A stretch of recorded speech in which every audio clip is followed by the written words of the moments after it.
To the rescue na ang Marcos administration sa banana exporters ng bansa.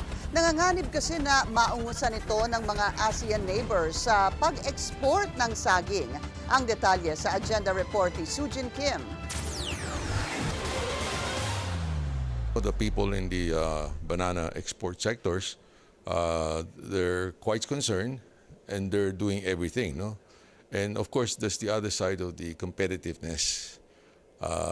Other countries are quite aggressive and the aspect. Kinakabahan na ang mga negosyante sa bansa dahil sa lumalalang kalagayan ng banana export industry, kaya tinututukan na ito ng Trade Department. Aminado si Trade Secretary Cristina Roque na kailangang palakasin ang free trade agreements para makabawi ang Pilipinas, lalo na sa Japan na may matataas na seasonal tariffs na umaabot ng 18% kapag winter. We've been really actually wanting to fix the banana export, especially because of the FTA. We need to do FTAs. We've been talking to other businessmen in Japan through the foreign trade offices in Japan so that we can also sell.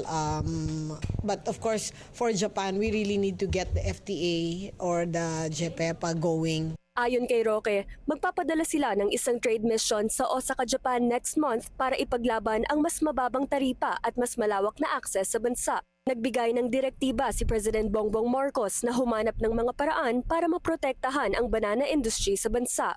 Ang kapatid ng presidente na si Senator Amy Marcos nauna nang nanawagan sa mga ahensya ng gobyerno na mag-focus sa banana production at research para hindi kulelat ang bansa. Ayon kay PhilExport Chairman George Barcelon, marami pang issue ang banana exporters.